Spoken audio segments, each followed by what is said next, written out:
अभी हाथ जोड़ेंगे, मंगलाचरण करेंगे। नमो अरिहंताणं नमो सिद्धाणं नमो आयर्याणं नमो वज्रायाणं नमो लोए सव्वसा मोक्षमार्गस्य नेतारं भेत्तारं कर्म भूभृतां ज्ञातारं विश्वतत्त्वानां वंदे तद्गुणलब्धये। वीतराग सर्वज्ञ और हितोपदेशी अरहंत भगवान को नमस्कार करके हम आज अपनी ये चर्चा प्रारंभ करते हैं। आचार्य उमा स्वामी द्वारा विरचित यह तत्वार्थ सूत्र नाम का ग्रंथ, जिसमें तत्वार्थों की चर्चा की गई है, उसके पहले अध्याय के दूसरे सूत्र से हम आज अपनी चर्चा प्रारंभ करेंगे। कल हमने ये जाना कि सम्यक दर्शन ज्ञान चरित्राणि मोक्ष मार्ग, अर्थात सम्यक दर्शन, सम्यक ज्ञान और सम्यक चारित्र की एकता मोक्ष का मार्ग है। तब यह प्रश्न खड़ा, दर्शन क्या है?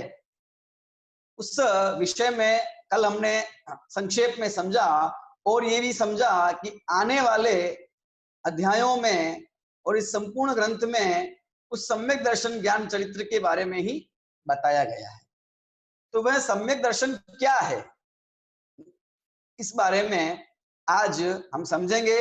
जब यह प्रश्न खड़ा हुआ कि वह सम्यक दर्शन क्या है, तो इसके उत्तर के रूप में आचार्य देव दूसरा सूत्र लिखते हैं। आइए हम चलते हैं दूसरे सूत्र की तरफ।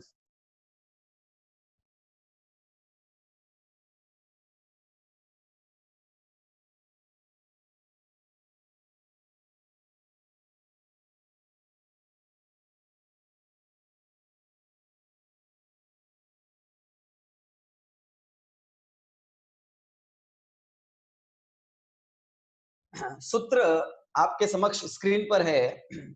मैं सूत्र का पाठ करता हूं, आप सभी ध्यान पूर्वक सुनिए। तत्वार्थ श्रद्धानम सम्यक दर्शनम, तत्वार्थ श्रद्धानम सम्यक दर्शनम। मैं एक बार पुनः बोलता हूं, तत्वार्थ श्रद्धानम सम्यक दर्शनम। आप सभी भी इस सूत्र का उच्चारण कीजिए। आइए अब हम इस सूत्र का सूत्र विच्छेद करते हैं।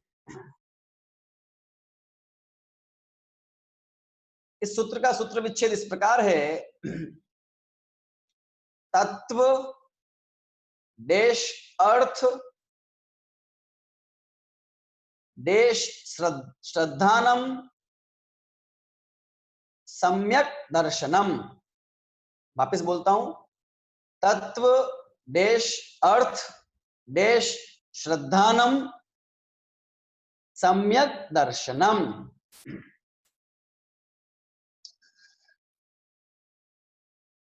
सूत्र का अर्थ हुआ कि तत्वार्थ का श्रद्धान सम्यक दर्शन है। आया था ना प्रश्न कि ये सम्यक दर्शन मोक्ष का मार्ग है ना, सम्यक दर्शन ज्ञान चरित्र। तो ये सम्यक दर्शन क्या है कि तत्वार्थ का श्रद्धान करना सो सम्यक दर्शन है। इस सूत्र के माध्यम से हमें एक बात और जो कल हमने समझी थी वो हमारी बात सिद्ध होती है, उस बात को बल मिलता है कि हमने जो कल ये दर्शन शब्द का अर्थ श्रद्धा लिया था ना, सम्यक दर्शन, और दर्शन का अर्थ देखना नहीं लिया था, श्रद्धा लिया था, तो वो दूसरे सूत्र से वो हमारी बात पुष्ट होती है। कैसे होती है कि यहां भी क्या लिखा है आचार्य देव ने, देखो, तत्वार्थ श्रद्धानम सम्यक दर्शन, यानी यहाँ श्रद्धान को दर्शन कहा है। दर्शन का मतलब यहाँ श्रद्धान लिया है। सम्यक शब्द तो इस दर्शन का विशेषण है, सही दर्शन, तो श्रद्धान मान्य दर्शन। तो यहाँ श्रद्धान का ही मतलब, दर्शन का मतलब श्रद्धान में ही रूप में ही लेना है। ठीक है, आइए हम चलते हैं, पुनः समझते हैं। तत्वार्थ का श्रद्धान सम्यक दर्शन है। सूत्र का अर्थ भी पढ़ लेते हैं। अपने अपने स्वरूप के अनुसार पदार्थों का जो श्रद्धान होता है वह सम्यक दर्शन है। ठीक है, तत्वार्थ का श्रद्धान सम्यक दर्शन होता है, ये कोई बात जब तक विशेष रूप से इसका खुलासा नहीं हो समझ में नहीं आती। क्या कहना चाहते हैं यहाँ पर? तो सबसे पहले हम चलते हैं इसके पहले शब्द तत्वार्थ की तरफ। पीछे का जो शब्द हैं उनका तो भाव हमने कल समझा है, लेकिन हमें जो आज समझना है वो है तत्वार्थ। सम्यक दर्शन कैसे होता है, ये धर्म कैसे होता है, हमारा प्रयोजन जो सुखी होना है वो सिद्ध कैसे होता है, यही इस तत्वार्थ सूत्र ग्रंथ के अंदर बताया गया है। इसलिए सम्यक दर्शन को प्राप्त करने की क्या विधि है, वो सम्यक कैसे प्राप्त हो, उसी बात को खुलासा करके खोल के ये बताया गया है। क्योंकि हम सिर्फ ऐसा कहते हैं कि आत्मा का श्रद्धान वो सम्यक दर्शन है, तो समझ में नहीं आता वो आत्मा क्या है, इसका श्रद्धान कैसे करना है, ये सारे प्रश्न खड़े होते हैं। क्या है वो आत्मा, क्या है वो जीव, क्या है वो तत्व, कैसे करना है उसका श्रद्धान, इन सारे प्रश्नों का जवाब ही के आगामी सूत्रों में इसी का विस्तार दिया हुआ है। अगर सारभूत समझे तो वो पहला सूत्र हो गया कि सम्यक दर्शन ज्ञान चरित्राणी मोक्ष मार्ग, पर वो सम्यक दर्शन क्या है जब तक ये समझ में नहीं आएगा तो उसको हम प्राप्त कैसे करेंगे। वो श्रद्धा क्या है, किसकी करनी है? श्रद्धा, सम्यक श्रद्धा का नाम सम्यक दर्शन है, पर किसकी श्रद्धा किसकी करें, तो वो यहां बताया है दूसरे सूत्र में कि तत्वार्थ की श्रद्धा करो, क्योंकि उस तत्वार्थ की श्रद्धा का नाम सम्यक दर्शन है। अब ये तत्वार्थ शब्द को देखिए, इसमें दो शब्द मिले हुए हैं, तत्व प्लस अर्थ, तत्व प्लस अर्थ। ठीक है, सबसे पहले हम देखते हैं तत्व को। ये जो तत्व शब्द है ये भी दो शब्दों से मिलकर बना हुआ है। इसमें दो शब्द हैं, तत् प्लस त्व, दो शब्द हैं, तत् प्लस त्व। जो त्व शब्द है वो संस्कृत में प्रत्यय है ना, प्रत्यय जो शब्द के पीछे लगते हैं। ये त्व प्रत्यय जो है ना, ये जो त्व शब्द है ये भाववाची है, ये भाव का बोध कराता है। जैसे एक शब्द है संस्कृत में मम, मम का मतलब होता है मेरा, और उसमें हमने त्व और जोड़ दिया तो क्या बन गया शब्द ममत्व। अब ममत्व का मतलब क्या हुआ, मम मतलब तो मेरा और ममत्व मतलब मेरेपन का भाव, मेरापन, ममता, उसे बोलते हैं ममत्व। तो त्व शब्द क्या कर रहा है, वो भाव का वाचक है, वो भाव को बताता है। जैसे 12 भावना के अंदर एक भावना है एकत्व भावना, सभी 12 भावनाओं का पाठ करते हैं तो उसमें एकत्व भावना, एकत्व भावना वहां दो शब्द एक और त्व। तो एकत्व मतलब एक बने का भाव, उसका नाम है एकत्व। इसी तरह के और भी अन्य शब्द हमने सुने हैं, प्रचलन में होते हैं, जैसे अनेकत्व, अन्यत्व, सम्यक्त्व, मिथ्यात्व आदि आदि, है ना। तो वो जो त्व शब्द है वो भाववाची है। तो तत् प्लस त्व, त्व मतलब भाव, भाव किसका, किसका भाव, कि तत्, तत् का मतलब कि तत् का मतलब वह है, संस्कृत का शब्द है तत्, वह, तो वह क्या, उसका भाव, वह मतलब वह, उसका भाव, किसका भाव, के पदार्थ का, वस्तु का। यहां वह का मतलब वस्तु, सामान्य वस्तु का भाव। ये जो वस्तु का भाव है ना, उसका जो स्वभाव है, उसका जो स्वरूप है, उसका नाम है तत्व। तत्व का मतलब वस्तु के गुण, तत्व का मतलब वस्तु का स्वभाव, तत्व का मतलब वस्तु के गुणधर्म, उसकी विशेषता, वह सब तत्व कहलाता है। और अर्थ,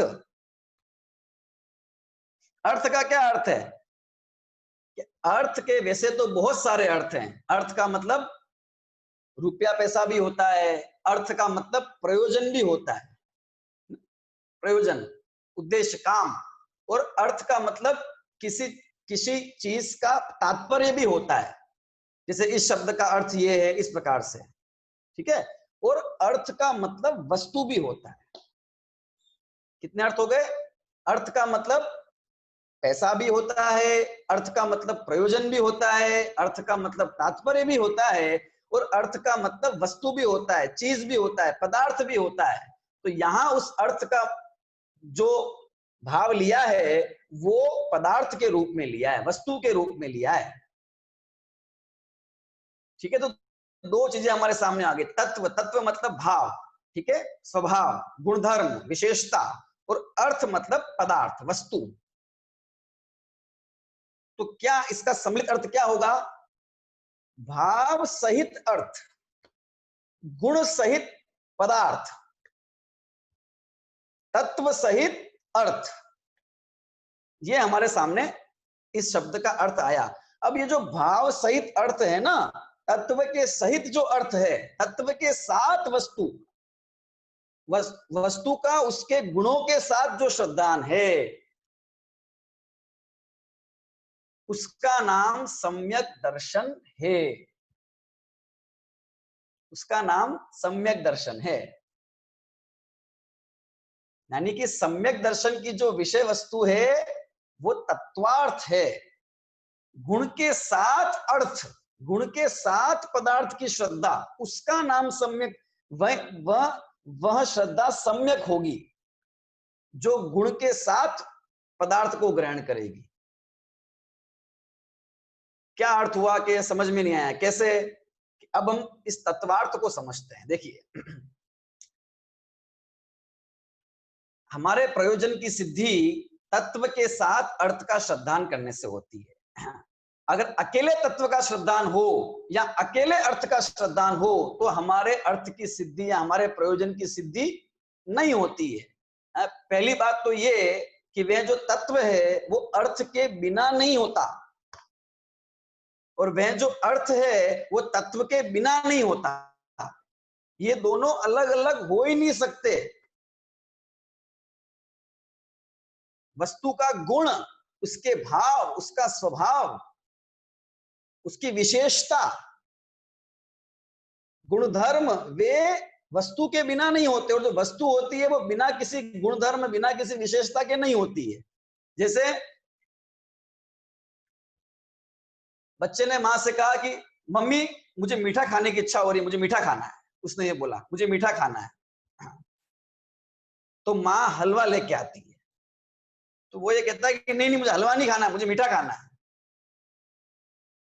तो वो दूसरी मिठाई काजू कतली लेके आती है। वो कहता है कि नहीं नहीं मुझे काजू कतली नहीं खानी, मुझे मीठा खाना है। तो वो माँ असमंजस में पड़ जाती है कि भाई इसको मैं मीठा, हलवा, हलवा भी मिठाई तो है, ये काजू कतली मीठी तो है, तो तुझे क्या चाहिए? कि मुझे ये चीज नहीं चाहिए, मुझे तो बस वो मीठापन चाहिए, मिठास चाहिए बस। क्या वो कहां से लाके दे बताओ?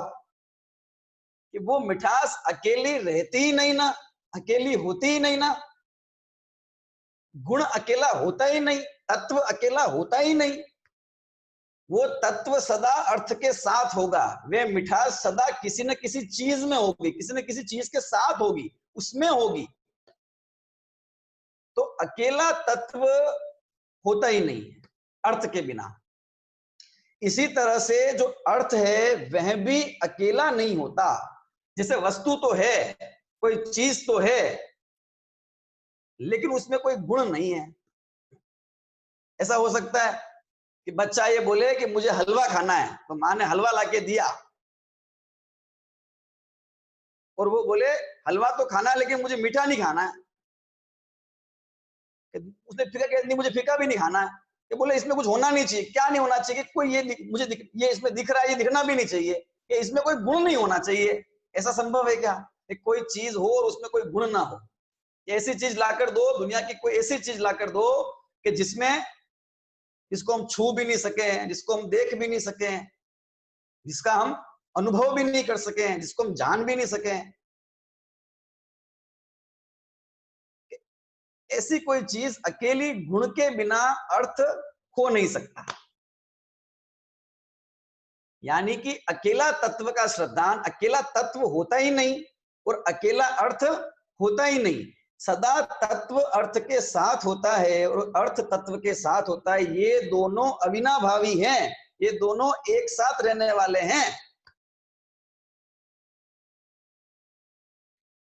फिर भी कई मत ऐसे हैं जो ये मानते हैं कि तत्व अलग है और अर्थ अलग है, गुण अलग है और पदार्थ अलग है, और उस पदार्थ में वे गुण आते हैं, और जब वे गुण उसमें से निकल जाते हैं तो वो पदार्थ मुक्त हो जाता है, तो वो मोक्ष हो जाता है। मोक्ष का ऐसा भी स्वरूप माना है कि जो तत्व है, गुण है, वो पदार्थ के बिना होता है, और जो पदार्थ है वो गुण के बिना भी रह सकता है, हो सकता है। तो उन मतों का भी निराकरण इस तत्वार्थ पद से हो जाता है। तो तत्व के बिना अर्थ नहीं होता, अर्थ के बिना तत्व नहीं होता, पहली बात तो ये। दूसरी बात, ठीक है, तत्व और अर्थ साथ होते होंगे, लेकिन मुझे सिर्फ तत्व की श्रद्धा करनी है, बस। मुझे अर्थ की श्रद्धा नहीं करनी, या फिर मुझे सिर्फ अर्थ की श्रद्धा करनी है, मुझे तत्व की श्रद्धा नहीं करनी। मानना है, श्रद्धा मतलब तो मान्यता है। मान तो खुद भी सकता है इंसान, मानने से कौन रोक सकता है। ऐसा मानेंगे तो जो हमारा प्रयोजन है, उस प्रयोजन की सिद्धि हो नहीं सकती। कैसे कि आचार्यों ने बहुत अच्छा उदाहरण दिया, और एक उदाहरण भी है विषय में कि जैसे कि किसी को पानी पीना है, घड़ा रखा है, बहुत बड़ा घड़ा है, टंकी है, और उसमें से पानी उसे पीना है, तो वह उसे गिलास चाहिए, ठीक है। तो वह गिलास को तो जानता है कि ये गिलास है, धातु से बना हुआ है, लेकिन वह ये नहीं जानता कि इस गिलास का काम क्या है, इस गिलास का भाव क्या है, कि ये पानी भरने के काम आता है, ये उसे नहीं पता, तो उसका काम सिद्ध नहीं होगा। तो गिलास तो ले आएगा, पर करेगा क्या उसका, जब उसको पता ही नहीं कि ये पानी भरने काम आता है, इसकी विशेषता, इसका गुण क्या है, पानी भरना। तो अकेले अर्थ की श्रद्धा, अकेला अर्थ होता नहीं, लेकिन श्रद्धा अकेले अर्थ की अगर हो जाए, अकेले अर्थ की श्रद्धा उस तत्व के बिना, उसके काम के बिना करेगी, होगी, तो प्रयोजन सिद्ध नहीं होगा। उसी तरह वह ये तो जाने कि पानी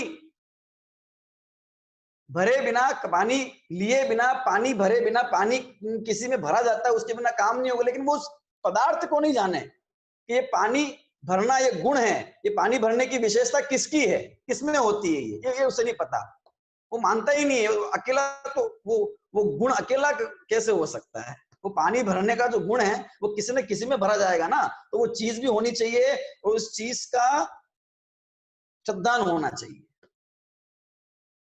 तो तत्व और अर्थ, इन दोनों की श्रद्धा, दोनों की मतलब तत्व सहित अर्थ की श्रद्धा, ये होगी तो सम्यक दर्शन होगा। आज पंडित टोडरमल जी ने बहुत अच्छा इस बात को स्पष्ट किया। वे कहते हैं कि तत्व बिना अर्थ की श्रद्धा कार्यकारी नहीं है, और अर्थ बिना तत्व की श्रद्धा किसी काम की नहीं है। जैसे कोई ये तो माने कि ज्ञानादि गुण हैं, उनकी तो श्रद्धा करे, लेकिन ये श्रद्धा नहीं करे कि वे किसके हैं, तो उसकी श्रद्धा मिथ्या है, क्योंकि वे ज्ञानादि गुण कोई अकेले तो रहते नहीं, तो ज्ञान तत्व कोई अकेला तो रहता नहीं, तो उसको ज्ञान की श्रद्धा है, पर उस ज्ञान का आधार जो है उसकी श्रद्धा नहीं है, तो उसका काम सिद्ध नहीं होगा। उसी तरह उसे ये तो विश्वास है कि मैं आत्मा हूं, अर्थ की श्रद्धा, अर्थ है ना जीव, और जीव एक अर्थ है, तो उसे ये तो श्रद्धा है कि मैं आत्मा हूं, लेकिन उसका तत्व, उसके भाव, उसका स्वरूप, उसका स्वभाव उसे पता नहीं है। बस मैं आत्मा हूं, आत्मा हूं। अरे आत्मा है क्या, क्या है आत्मा? कि वो ज्ञान गुण से संयुक्त है, मैं दर्शन वाला है, मैं चरित्र वाला है, कि ये नहीं, ये मत बोलो, खाली आत्मा बस। खाली आत्मा की श्रद्धा, खाली आत्मा की श्रद्धा करेगा तो उसका जो तेरा प्रयोजन है ना, सुखी होना, दुख का अभाव होना, वो सिद्ध नहीं होगा, क्योंकि जो स्वरूप नहीं पता है आत्मा का, तो फिर क्या मतलब, क्या उसका अर्थ निकलेगा। इसलिए अकेले तत्व की या अकेले अर्थ की श्रद्धा सम्यक नहीं हो सकती। श्रद्धा जो होती है वो तत्वार्थ की होती है, और वही तत्वार्थ की श्रद्धा कार्यकारी है, उसी को सम्यक दर्शन कहा गया है। अब एक प्रश्न ये भी खड़ा होता है कि ये तत्वार्थ है, ये तत्वार्थ है क्या? कोई तत्व सहित अर्थ की श्रद्धा, पर किस अर्थ की श्रद्धा? किसकी? तो आचार्य देव ने आने वाले जो चौथा सूत्र है इसके बाद, उसके बाद वाला, उसमें आचार्य देव ने बताया कि ये तत्वार्थ क्या क्या है। उनकी श्रद्धा कर तो सम्यक दर्शन प्राप्त होगा। अब ये जो तत्वार्थ है, यद्यपि ये तत्वार्थ शब्द पूर्ण है और हमें इसका भाव ख्याल में रखना है। अब कहीं अगर तत्व शब्द का भी प्रयोग किया गया है या कहीं अर्थ का भी प्रयोग किया गया है, तो भी हमें यही समझना है कि वो तत्व का प्रयोग अकेले तत्व का नहीं है, वो अर्थ के साथ उसका श्रद्धान की बात कही गई है। और कहीं अगर अकेला अर्थ भी लिखा हो तो ये समझना है कि ये सिर्फ अर्थ के श्रद्धान की बात नहीं है, तत्व के साथ अर्थ के श्रद्धान की बात, क्योंकि ऐसे प्रयोग मिलेंगे। और उसका अर्थ हमें ये बराबर समझना है कि ये तत्व का मतलब सिर्फ तत्व की श्रद्धा नहीं, अर्थ सहित, और अर्थ मतलब सिर्फ अर्थ नहीं, तत्व सहित। ठीक है। और इसमें एक बात और आचार्य देव बताना चाहते हैं कि वो जो सम्यक दर्शन का विषय है ना, जिसकी तुझे श्रद्धा करनी है, वो उसका वो विषय, वो कोई अर्थ है इस दुनिया में, वो कोई चीज है, वो कोई कल्पना नहीं है गधे के सींग जैसी कि बस सोच लिया। ऐसा नहीं है। वो सम्यक दर्शन का विषय अर्थ रूप है विद्यमान है। वह केवल एक भावना नहीं है, वह केवल एक विचार नहीं है कि आया और चला गया। वो सम्यक दर्शन सोचना नहीं है, सोचना नहीं है। सम्यक दर्शन जिसमें तुझे श्रद्धा करनी है, वो विषय विद्यमान है इस दुनिया में, वो जगत में है वो चीज, इसीलिए अर्थ लिखा साथ में। और वो जो चीज है वो खाली नहीं है, वो अनंत गुणों के साथ है। वे गुण के जिन गुणों के कारण तेरा काम सिद्ध हो जाएगा, जिन गुणों के कारण हमारा काम सुखी होने का काम सिद्ध हो जाएगा। ये बात भी इस तत्वार्थ शब्द से हमें ज्ञात होती है, पता चलती है। तो इस प्रकार तत्वार्थों की श्रद्धा या तत्वार्थ की श्रद्धा अर्थात भाव सहित वस्तु की श्रद्धा, तत्व सहित अर्थ की श्रद्धा, उसका नाम सम्यक दर्शन है। अब ये प्रश्न खड़ा होता है कि ये ऐसा सम्यक दर्शन ये प्रकट कैसे होता है, इसकी उत्पत्ति कैसे होती है? तो उसके उत्तर के स्वरूप में आचार्य देव तीसरा सूत्र प्रकट करते हैं, और वे तीसरा सूत्र इस प्रकार है, हमारे सामने देखिए। सूत्र का पाठ करता हूं, आप सभी ध्यान से सुनिएगा और बाद में फिर आप भी पाठ कीजिएगा। तन्नी सर्गा दधि गमाध्वा, पुनः सुनिए, तन्नी सर्गा दधि गमाध्वा, एक बार पुनः, तन्नी सर्गा दधि गमाध्वा। ये शब्द पूरा संश्लिष्ट है। अब हम इसका संधि विच्छेद करेंगे, यदि संधि विच्छेद नहीं करेंगे तो कुछ भी समझ में नहीं आएगा। आइए हम सूत्र विच्छेद करते हैं। देखिए, ध्यान से देखना, और कॉपी हो, रजिस्टर हो तो आप लिखना। तत्, सबसे पहला शब्द आएगा तत्, प्लस निसर्गात, निसर्गात, ठीक है। त में हलंत, नीचे आधा त है। वापिस तत् प्लस निसर्गात प्लस अधिगमात प्लस वा, ठीक है। वापिस बोलता हूं, तत् प्लस निसर्गात प्लस अधिगमात प्लस वा, ठीक है। जो द है, ये द हमें जुड़ के ये द हो गया है, और जब इसे विच्छेद करेंगे तो ये त रूप में हो जाएगा, ठीक है ना। ये नियम है संस्कृत में। तत् प्लस निसर्गात प्लस अधिगमात प्लस वा। क्या अर्थ हुआ इसका कि तत् मतलब वह है, वह मतलब कौन? अब वह का मतलब यहाँ वो वस्तु नहीं है, या वो है जिसके बारे में अभी बात करके आए, वो सम्यक दर्शन, वो वह है। क्योंकि कहा था ना, सूत्र सब परस्पर एक दूसरे के साथ में जुड़े होते हैं। ये पहला सूत्र से लेकर और इस अध्याय का और इस पूरे ग्रंथ का जो अंतिम सूत्र है, वे सब आपस में एक दूसरे के साथ में कनेक्टेड है, और इसीलिए एक सूत्र के बाद में दूसरा, एक के बाद दूसरा उसकी उत्पत्ति होती है। वो सकारण है। ऐसे ही आचार्य देव ने मर्जी में आया, मन में आया, वो सूत्र कहीं का कहीं नहीं लिख दिया, उसकी तारतम्यता बिठाई है। देखिए ना, आप पहला सूत्र बताया आचार्य देव ने, कि मोक्ष मार्ग, यानी कि इस ग्रंथ के अंदर हम मोक्ष मार्ग की चर्चा और मोक्ष के सबसे पहला मोक्ष का मार्ग बताया, क्योंकि तो मोक्ष सब धर्मों को इष्ट है, सब दर्शनों में है, पर उस मोक्ष का मार्ग जो है वो सबका अलग अलग। तो कहा कि सम्यक दर्शन ज्ञान चरित्राणी मोक्ष मार्ग। उसके बाद कहा कि सम्यक दर्शन क्या है, तो तत्वार्थ श्रद्धानम सम्यक दर्शनम। उसके बाद बस सम्यक दर्शन उत्पन्न कैसे होता है कि तन्नी सर्गा तधिगमाद्वा, ये सूत्र दिया, तो हम ये पढ़ा।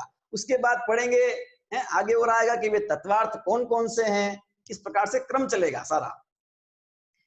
तत् प्लस निसर्गात प्लस अधिगमात प्लस बा।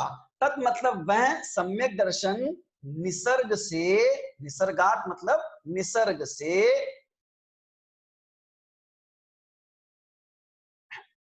या अधिगम से उत्पन्न होता है। तत् का मतलब वह, निसर्ग, निसर्ग का मतलब निसर्ग से, मतलब ये समझाता हूं मैं। अधिगम और वा लिखा है, वा का मतलब होता है या, संस्कृत में वा अथवा के अर्थ में होता है, ठीक है ना। तो वह सम्यक दर्शन निसर्ग से या अधिगम से उत्पन्न होता है, ठीक है। सूत्रार्थ पढ़ लेते हैं। वह सम्यक दर्शन निसर्ग से और अधिगम से उत्पन्न होता है। यहाँ और लिखा है, इसका भी भाव वही है जो यहाँ कहने का है, ठीक है ना। इन दोनों को मिलाकर होता है ऐसा नहीं कथन है उसका, हम समझेंगे किस प्रकार से। देखिए सबसे पहले शब्द है निसर्गात। निसर्ग, निसर्ग का मतलब होता है स्वभाव, ठीक है, प्रकृति, है ना। शब्द सुनते हैं हम कि भाई अमुक स्थान की नैसर्गिक सौंदर्य बहुत अच्छा है, तो निसर्ग का मतलब प्रकृति, प्रकृति मतलब स्वभाव होता है ना। तो निसर्ग का मतलब स्वभाव। और अधिगम, अधिगम का मतलब होता है ज्ञान। अधिगम का मतलब होता है ज्ञान, ठीक है। अधिगम ये शब्द का प्रयोग भी होता है शिक्षा शास्त्र में। दूसरों के द्वारा जो ज्ञान दिया जाए, बोध कराया जाए, वह अधिगम है, ठीक है। अब वह जो सम्यक दर्शन में उत्पन्न कैसे होता है, कि वह निसर्ग से होता है, यानी कि निसर्ग से मतलब स्वभाव से, अपने आप होता है। निसर्गज, उसके दो भेद किए, निसर्गज और अधिगमज, यानी कि निसर्ग से होता है मतलब प्रकृति से होता है, स्वभाव से होता है। और दूसरा, या तो निसर्ग से होगा या फिर अधिगम, किसी के द्वारा दिए गए ज्ञान या किसी के उपदेश से होगा। ये बात कोई अच्छे से समझ में आ नहीं रही है, क्या कहना चाहते हैं यहाँ पर आचार्य देव। यहाँ इतना सा कहना चाहते हैं कि वह सम्यक दर्शन होगा, तो वो जब वो होगा तो उसमें निमित्त क्या होगा, वो किसकी वजह से होगा, उसके सामने क्या होगा, है ना। देखो सम्यक दर्शन जो होगा वो तत्व की सही श्रद्धा, जीव अजीव आदि का सही ज्ञान, इस ज्ञान के बिना नहीं हो सकता, है ना। इस तत्व ज्ञान के, इस तत्व बोध के बिना नहीं हो सकता। तो निसर्ग का मतलब तो फिर प्रकृति से हो गया, यानी किसी स्वभाव से, यानी किसी के बिना ही। और अधिगम का मतलब हो गया ज्ञान से। तो ये अधिगम तो समझ में आ रहा है हमको कि उपदेश के साथ, यानी वर्तमान में किसी देव का, गुरु का आदि का उपदेश होगा, और उस उपदेश के, ज्ञानी के उपदेश के माध्यम से, उसके निमित्त से जो सम्यक दर्शन होता है वो अधिगम सम्यक दर्शन है। और जो बिना किसी के उपदेश के, बिना देव और बिना गुरु के उपदेश से स्वयमेव होता है, उसका नाम निसर्गज सम्यक दर्शन है। तो क्या ये सम्यक दर्शन बिना किसी उपदेश के अपने आप भी हो सकता है?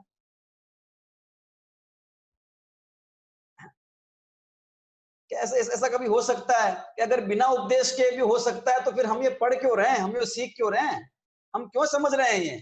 फिर तो भगवान की वाणी का कोई मतलब नहीं है। फिर जिनवाणी का क्या अर्थ है? क्योंकि सम्यक दर्शन अर्थात उस धर्म की शुरुआत अगर अपने आप हो सकती है, तो फिर वो जिनवाणी का क्या अर्थ है? तो यहाँ निसर्गज का मतलब समझना है कि वर्तमान में साक्षात इस भव में किसी उपदेश के बिना, किसी साक्षात गुरु या देव के उपदेश के बिना जो हो, उसका नाम निसर्गज है। क्योंकि बिना किसी उपदेश के निमित्त से, बिना जीव, बिना प्रयोजनकारी ज्ञान, जो प्रयोजन भूत तत्व ज्ञान है, बिना उस प्रयोजन भूत तत्व ज्ञान के उपदेश के ये सम्यक दर्शन होता नहीं है। अब वह उपदेश इस भव में सुना हो या पहले किसी भव में सुना, बस वो भेद है, ये दोनों का और कोई भेद नहीं है। कि उपदेश बिना होता है ये नहीं कहना चाहते कि होगा तो वह उपदेश के निमित्त से ही होता है, तत्व ज्ञान के उपदेश के निमित्त से ही होता है, किसी ज्ञानी के उपदेश के निमित्त से ही होता है। चूंकि ये वाणी ज्ञानी की है तो ये वाणी भी तीर्थंकर की वाणी तो उनके निमित्त से होगा, कहने का मतलब ये है।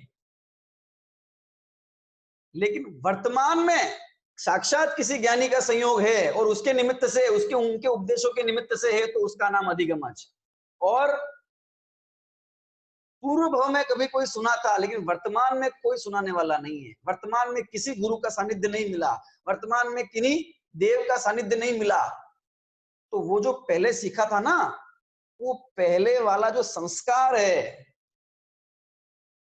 वो जो ज्ञान का संस्कार, ये जीव साथ लेके जा रहा है, शरीर साथ नहीं आता है कि यहीं कहीं रह जाएगा। साथ में क्या आएगा कि वो ज्ञान जो सीखा है ना, जो संस्कार, क्योंकि आत्मा ये पर्याय मात्र नहीं है,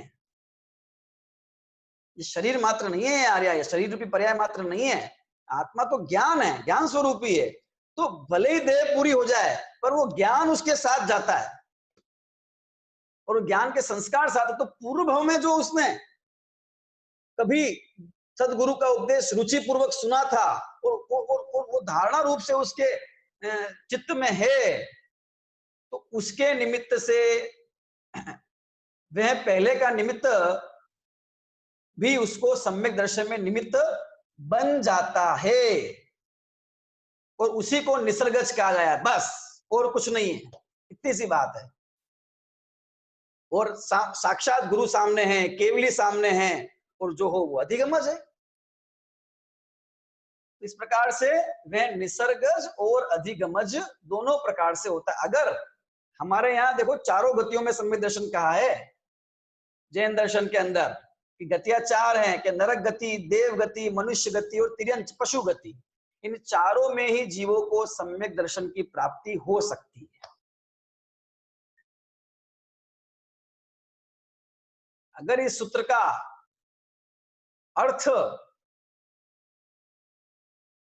केवल अधिगम से ही सम्यक्त की प्राप्ति होती है ऐसा होता, यानी कि साक्षात सामने के उपदेश से ही होती है कि पिछले भव में जो हो गया है वो छोड़ो, उसका कोई मतलब नहीं है, अभी उपदेश होना चाहिए तो ही होगी। अगर ऐसा होता तो फिर नरक में सम्यक दर्शन नहीं हो सकता था।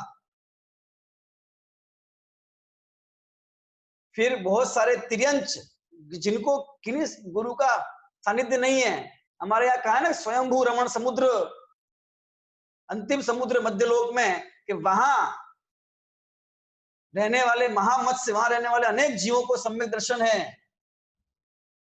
तो वह नहीं होता, फिर वह नहीं हो सकता था। लेकिन नरक में भी इस जीव सम्यक दर्शन की प्राप्ति कर लेता है, उसे ये श्रद्धा हो जाती है कि मैं अलग हूं और ये वेदना जिसे हो रही है ये शरीर अलग है। तो वो कैसे होती कि वो पूर्व भव का जो संस्कार लेके आया था ना कहीं से, और वो धारणा रूप में उसके अंदर विद्यमान है, कि उसका निमित्त पाकर उसे वह निसर्गज सम्यक दर्शन हो जाता है। लेकिन कभी ना कभी, कहीं ना कहीं वो तत्व का सच्चा उपदेश सुना जाना जरूरी है, कि उसके बिना काम नहीं होने वाला। तो ये सूत्र से हमारा बहुत बड़ा फायदा है। कि क्या फायदा है? कि ये फायदा है कि अभी हम जो सीख रहे हैं, पढ़ रहे हैं, समझ रहे हैं, वो बेकार नहीं जाने वाला है। जिंदगी निकल गई हमको पढ़ते पढ़ते, सुनते सुनते प्रवचन, लेकिन सम्यक दर्शन तो हुआ ही नहीं, सम्यक दर्शन तो हुआ ही नहीं है। सबका एक ही राग है सबका, कि आत्मा की श्रद्धा करने से सम्यक दर्शन हो जाएगा, धर्म हो जाएगा। तो हम ये तो कर तो रहे हैं कि मैं जीव हूं, कहां नहीं कर रहे हैं, तो हो तो रहा ही नहीं हमारा काम। कि रुचि पूर्वक कर, पहली बात तो ये कहते हैं आचार्य देव, कि रुचि जैसी विषयों की रुचि होती है ना, खाने में मजा आता है, पीने में, पहनने में, ओढ़ने में, कि उसका 10वां हिस्सा भी इस आत्मा की चर्चा में आनंद आता है। पहले तो ये निर्णय कर आचार्य देव कहते हैं कि अगर आता है और तुमने रुचि पूर्वक इस आत्मा की बात सुनी है, तो घबराने की जरूरत नहीं। ये जो संस्कार है इस भव में भी हो सकता है, अगर इस भव में न हुआ तो ये संस्कार तेरे आगे जाएंगे और तुझे सम्यक दर्शन का निमित्त बनेंगे, सम्यक दर्शन का हेतु बनेंगे। इसलिए हम जो ये सीख रहे हैं ये बेकार नहीं है, लेकिन वो सम्यक दर्शन जो होगा वो होगा अपने अंदर, होगा अपने पुरुषार्थ से, होगा अपने तत्व निर्णय से। केवल गुरु के होने से सम्यक दर्शन हो जाए ऐसा नहीं है, केवल देव के होने से सम्यक दर्शन हो जाए ऐसा नहीं है कि बस भगवान की वाणी है हम जाके बैठ जाएंगे बस सुनते ही हो जाएगा। गुरु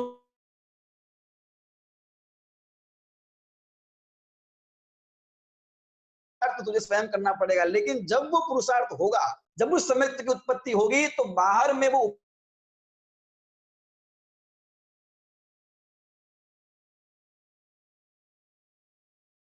देशना खाली भगवान के होने से हो जाए कि उनकी वाणी से हो जाए तो फिर वो नहीं कहलाता है। मारीच का जीव नहीं भटकता, वो सुन के वो दूसरे कुछ उसकी श्रद्धा हो गई। ऐसे बहुत से जीव हैं कि सम्यक दर्शन जो वहां जाते हैं समूह शरण में, सबको थोड़ी हो जाता है सम्यक दर्शन। गुरु का उपदेश सुन के सबको थोड़ी होता है कि जो अंदर में उस प्रकार का पुरुषार्थ करता है उसको होता है।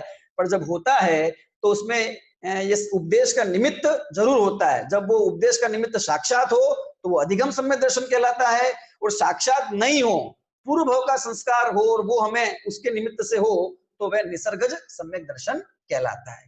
इस प्रकार से वह सम्यक दर्शन तत्वार्थ की श्रद्धा है, और वह सम्यक दर्शन किस प्रकार से पैदा होता है कि निसर्गज और अधिगमज दो प्रकार से वह का कहलाता है, दो प्रकार का होता है। अब जो तत्वार्थों की चर्चा की, वे तत्वार्थ कौन कौन से हैं, किन तत्वार्थों की श्रद्धा से मेरा काम होगा, किस तत्व की श्रद्धा से मेरा काम होगा, उन 7 तत्वों का वर्णन आगे आने वाले सूत्र में आचार्य देव ने किया है, जिसका हम आने वाली कक्षा में अध्ययन करेंगे। आज कक्षा हम यहीं पर पूर्ण करते हैं। किसी को कोई प्रश्न यदि पूछना हो तो वे पूछ सकते हैं।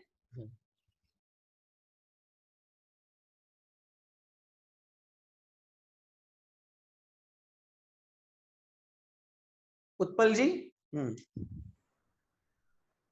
हेलो, जय जिनेन्द्र। जय जिनेन्द्र।